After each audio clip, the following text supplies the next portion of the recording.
വരെയൊക്കെ വിളിക്കാനുണ്ടായിരുന്നു. കല്യാണമൊക്കെ മംഗളമായിട്ട് നടന്നു. പക്ഷേ ആകെ ഒരു മനപ്രയാസം. നമുക്ക് വേണ്ടപ്പെട്ട രണ്ടുമൂന്നുപേരെ വിളിക്കാൻ പറ്റിയില്ല. മറ്റേ കുന്നുമ്മേ ശാന്ത, ഒറ്റപ്പാല ഓമന, പിന്നെ അടുത്ത കല്യാണത്തിന് വിളിക്കാലോ.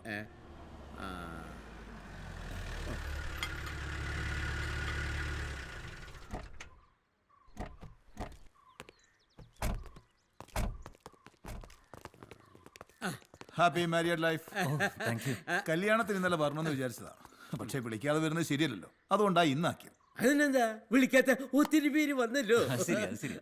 ഉണ്ണിയാർച്ചി ഇല്ലേ? ഉണ്ടല്ലോ, വിളിക്കാം. ഞാനിവിടെ ഉണ്ട്. എന്താ കൊണ്ടുപോകാൻ വന്നതാ. വണ്ടി കൊണ്ടുവന്നിട്ടുണ്ട്. എങ്ങോട്ടാ? നമ്മുടെ സർക്കാരിന്റെ വക കുറച്ച് മുറികൾ പണിതിട്ടുണ്ട് അങ്ങ് വിയൂരും പൂജപ്പുരയും. അതിലൊരു മുറി നിങ്ങൾക്ക് വേണ്ടി ഞാൻ ബുക്ക് ചെയ്തിട്ടുണ്ട്. ഇത് സദാശിവൻ നായരുടെ ആത്മഹത്യയെക്കുറിപ്പാണ്. എന്റെ സാറേ, രേഖാപ്രകാരം ഈ നിൽക്കുന്ന ചിന്നമ്മ, അതായത് എന്റെ ഭാര്യ, ആ കമ്പനിയിലെ വെറും സാധാരണ ജീവനക്കാരിയാ. യഥാർത്ഥ MD എന്ന് പറയുന്നത് ഈ നിൽക്കുന്ന റാണിമോള. അതുകൊണ്ട് തന്നെ ചിന്നമ്മയ്ക്കെതിരെ കേസെടുക്കാൻ പറ്റുകയില്ലല്ലോ.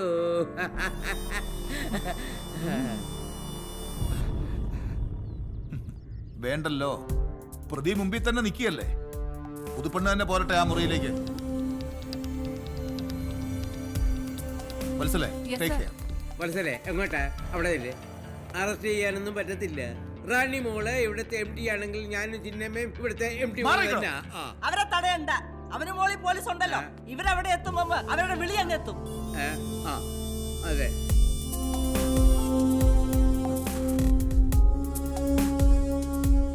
അങ്ങനെ ഇവൾ കുളിക്കുമ്പോൾ ഇനി നിങ്ങളെ പറ്റിയ ഒരക്ഷരം ഞാൻ എഴുതൂല. ജേനു മുത്തേ, നമ്മൾ വിചാരിച്ച് ആരോ ചീത്ത വേണ്ടി വിളിച്ചാന്ന്. വെള്ളിയാഴ്ച തസർ ബാങ്ക് വിളിക്കുമ്പോൾ ഞാനവിടെ ഉണ്ടാവും. പോരെ? എന്ത് പിടിക്കാരൻ പൈസ വെച്ച് ഓൻ അങ്ങനെ വിട്ടാൽ പറ്റൂല്ലോ. ഓൻ്റെ ഒരു ഫോട്ടോ എൻ്റെ വാട്സാപ്പിലേക്ക് ഇട്ട് അയച്ചോ. ഓനെ ഞാൻ ശരിയായി കൊടുക്കാം. പീഡിയക്കാരൻ്റെ എന്താണ് ഇതൊന്നും വിറ്റില്ല? വിളിച്ചു പോയി മനുഷ്യനെ തൊണ്ട പൊട്ടി. എരിവും പുളിയില്ലാത്ത വാർത്ത മനുഷ്യന്മാര് വാങ്ങോ? ഇങ്ങനെ നോണ പറയില്ല. എന്റെ കീശ പൈസ ഉണ്ടല്ലോ, നോക്കട്ടെ. ഇല്ല, അള്ളാനാണ് ഇല്ല. ഇതെന്താ ധാരാണ്ടോ? വാപ്പയാ, റേഷൻ കടയിൽ കൊടുക്കാനുള്ളതാ. തന്റെ വാപ്പയാ? എന്താ? ഇന്നത്തേക്കുള്ള നല്ല ചൂടുള്ള വാർത്തയായല്ലോ. 70കാരൻ 7 വയസ്സുകാരിയെ 7 വയസ്സാക്കണോ 7 മാസാക്കണോ? 7 മാസാക്കണോ? ഒന്നുകൂടി ഉസാറുണ്ടാവും. 7 മാസമുള്ള കുട്ടിയെ പീഡിപ്പിച്ചു. സ്കൂളിൽ പോകുന്ന വഴിയിലാണ് സംഭവം. ഇതിലും ഭേദേ പത്രാധിപരെ ജോലിക്കാരൻ കുത്തിക്കൊന്നു എന്നുള്ള വാർത്തയാ. ആരെ കൊല്ലുന്ന കാര്യമാടാ അത്? ചൂടുള്ള വാർത്തന്റെ കാര്യം പറഞ്ഞ. നീ വെക്കോ, നിനക്ക് ചൂടുള്ള വാർത്തയല്ലേ വേണ്ടത്? ഞാൻ തരാം.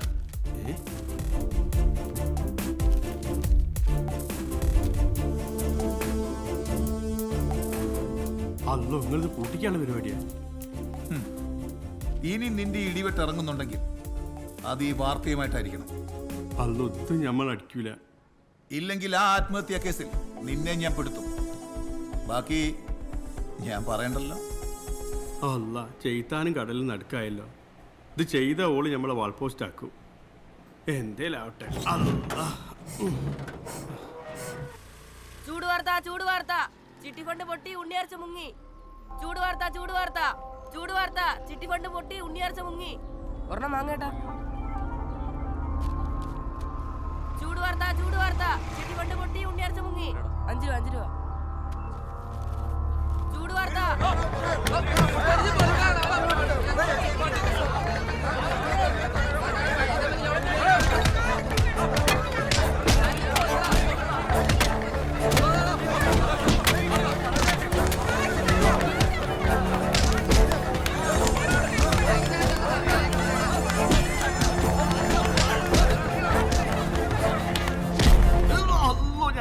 ശ്വാസം മുട്ടിട്ട് വീട്ടി വീട്ടി. നീ എന്തിനാടാ വാർത്ത കൊടുത്തത്?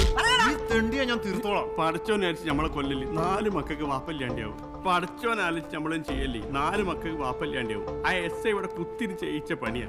മൂപ്പര് അങ്ങോട്ടും ഇങ്ങോട്ട് തിരിയാൻ സമ്മതിച്ചില്ല.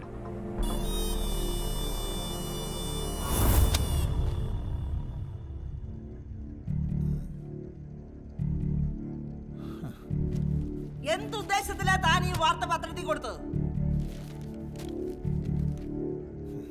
കല്യാണ പെണ്ണിനെ പോലീസ് അറസ്റ്റ് ചെയ്തു. ഇതിലെന്താ തെറ്റ്? പത്രക്കാര് ചോദിക്കുമ്പോ ഇതുപോലുള്ള വാർത്തകൾ നിങ്ങൾ കൊടുക്കാറുള്ളതാണ്. അതല്ല ഞാൻ ചോദിച്ചത്. മാനവും മര്യാദയ്ക്ക് നടക്കുന്ന ഒരു കമ്പനിയെ കുറിച്ച് എന്ത് തോന്നിയാസം എഴുതാമെന്നോ? അത് കമ്പനി പൊട്ടിയെന്നോ?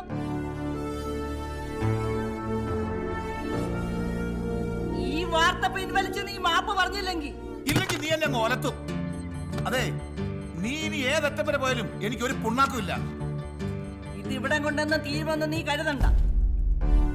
അതിന് ഞാൻ തുടങ്ങിയിട്ടേ ഉള്ളൂ. നിങ്ങളുടെ പുക കണ്ടേ ഞാൻ അടങ്ങും.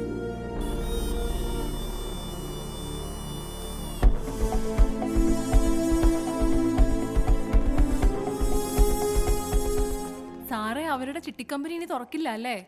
വത്സലിക്ക് എന്താ ഇത്ര സന്തോഷം? അല്ല, പിടിച്ച ചിട്ടീന് തിരിച്ചടയ്ക്കണ്ടല്ലോ. കഷ്ടം.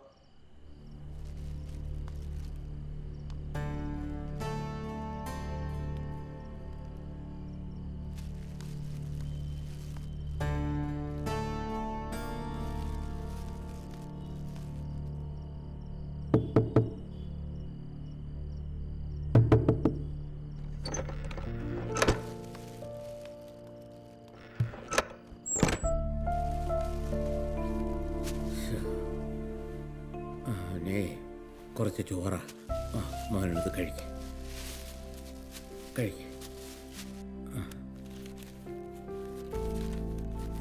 ഇവിടെ ആകെ പ്രശ്നങ്ങളാ. ഞാൻ നാളെ കുറച്ച് കാശെത്തിക്കാം. അത് കഴിഞ്ഞ് പോയാൽ മതി. 2 ദിവസം കഴിഞ്ഞ് ഞാനും അങ്ങെത്താം. അപ്പോൾ ഞാൻ ഇറങ്ങുക.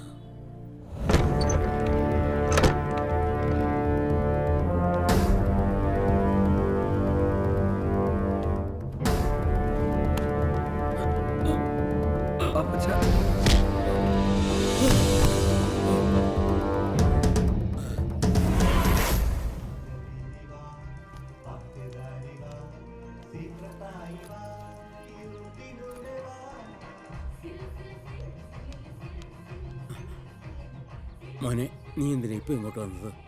അമ്മച്ചി ആശുപത്രിയിലാണ്. എന്താ പറ്റി? എനിക്കറിഞ്ഞൂടാ. എന്തോ ഓപ്പറേഷൻ വേണമെന്നാ പറയണ. ഒരുപാട് കാശും വേണം. ഞാൻ വരാം, നീ പൊക്കോ. പിന്നെ നീ എൻ്റെ മോനാണെന്നും എനിക്ക് വേറെ ഭാര്യയുണ്ടെന്നും ആ താളക അറിഞ്ഞാൽ അന്ന് എൻ്റെ ശവം വീഴും ഇവിടെ. അപ്പച്ചൻ വരാൻ ഞാൻ പോവില്ല. എന്നാ മോനൊരു കാര്യം ചെയ്യും. ടൗണിലെ അമ്പലത്തിനടുത്ത് ഒരു കൃഷ്ണ ലോഡ്ജുണ്ട്. അവിടെ ഒരു മുറിയെടുത്തോ. അപ്പച്ചൻ്റെ പേര് പറഞ്ഞാൽ മതി. പിന്നെ ഈ തിരക്കൊക്കെ കഴിഞ്ഞ് ഞാൻ അങ്ങോട്ട് വരാം. ചെല്ലേ. ശരി.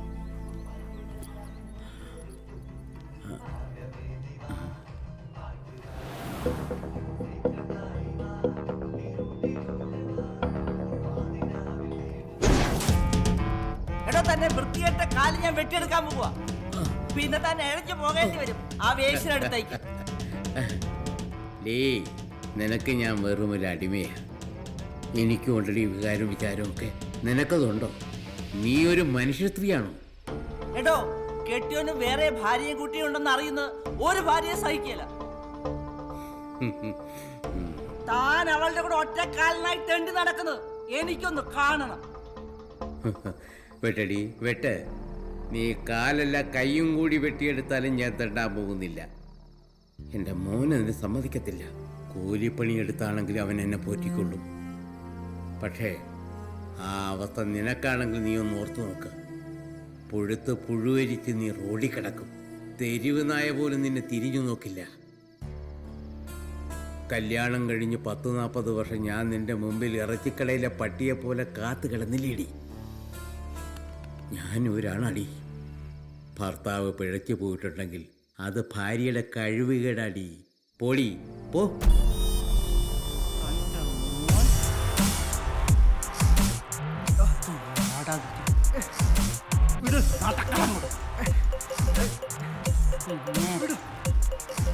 എങ്ങോട്ടാ എന്നെ കൊണ്ടുപോകണം?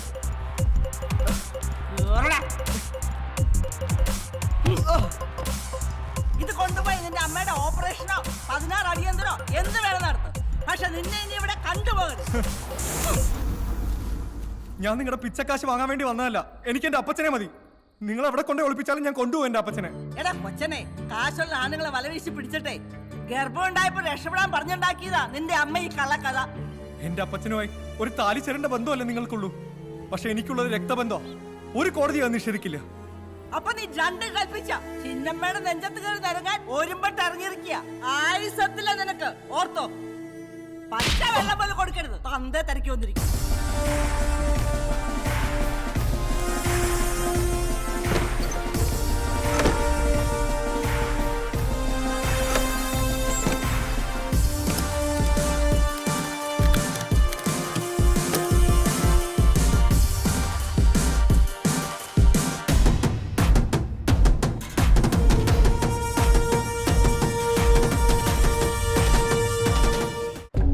സാറേ, ഇന്ന് തന്നെ ബോഡി പോസ്റ്റ്മോർട്ടം ചെയ്ത് കിട്ടുമോ?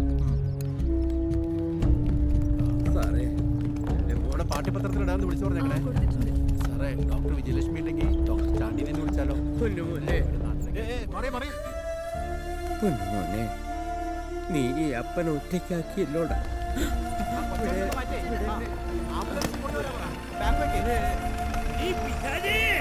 എന്തിനാടി നീ ഈ മഹാപാപം ചെയ്തത്? നിനക്ക് അവനെ കൊല്ലാൻ എങ്ങനെ മനസ്സ് വന്നടി? വിടടി.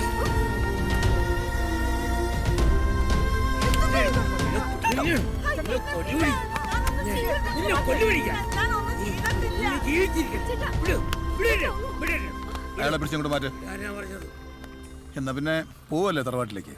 അതിന് ഞാൻ ആരെയും കൊന്നിട്ടില്ല. അതിനുള്ള തെളിവൊക്കെ ഞാൻ കോടതി ഹാജരായിക്കോളാം. ബാക്കിയൊക്കെ കൂട്ടിക്കയറ്റി നിർത്തുമ്പോ മജിസ്ട്രേറ്റിനോട് പറഞ്ഞാൽ മതി. ആ മെമ്പറെ, കവലയെ വെച്ച് ഇവരാ പയ്യനെ പിടിച്ചെടുത്തോണ്ട് പോകുന്നത് കണ്ട കുറച്ചു പേരുടെ സാക്ഷിമൊഴി വേണം. കണ്ടവരൊക്കെ അങ്ങോട്ട് എത്തിച്ചോളാം സാറേ. മനസ്സിലേ? സർ. ഇവരെ പിടിച്ച് ജീപ്പി കയറ്റ്.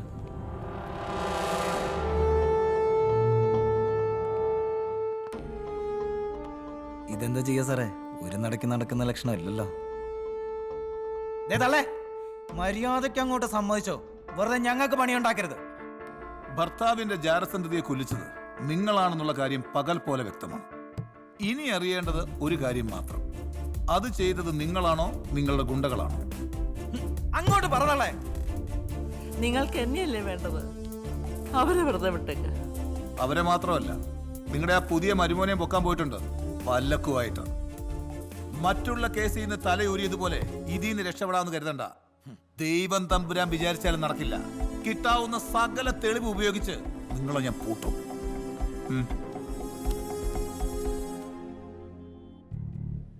Charge sheet ready. മനുവിനെ നിങ്ങൾ കൊലപ്പെടുത്തണമെന്ന ഉദ്ദേശത്തോടെ ഗുണ്ടകളെയും കൂട്ടി ബലം പ്രയോഗിച്ച് നിങ്ങളുടെ തന്നെ ഉടമസ്ഥതയിലുള്ള ആളൊഴിഞ്ഞ വീട്ടിലിട്ട് കുത്തി കൊലപ്പെടുത്തിയെന്നാണ് കേസ്. കേട്ടല്ലോ? ഇനി ഐശ്വര്യമായിട്ട് ഇതിലേക്ക് ഒപ്പിട്ടേ. ഇല്ല, ഞാൻ ആരെയും കൊന്നിട്ടില്ല. ഇതൊരു നടക്ക് പോവില്ല സാറേ. ആ വത്സല വിളിക്കട്ടെ, രണ്ടെണ്ണം താങ്ങിയാലും ശരിയാവും. വത്സല ഇവരെ കണ്ട മുട്ടുകൂട്ടിയിടിക്കും. അതുകൊണ്ട് ഇവരല്ല, ഇവരുടെ അപ്പൂപ്പനെ മെരുക്കുന്ന ഒരു പിടിയെ ഞാൻ ഇറക്കിയിട്ടുണ്ട്. ജാനകി,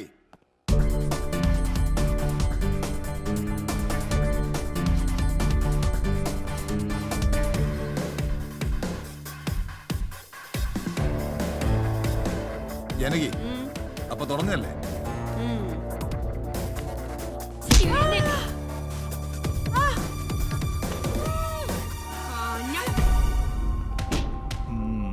ജാനകി കേറി മെയ്യോ ആണല്ലോ. അവരെ രണ്ടെണ്ണത്തിന് ഇടിച്ചു കൊന്നതാ. മന്ത്രിയുടെ ബന്ധുവായതുകൊണ്ട് രണ്ടും ഹാർട്ട് അറ്റാക്ക് ആക്കി തടിയൂരി.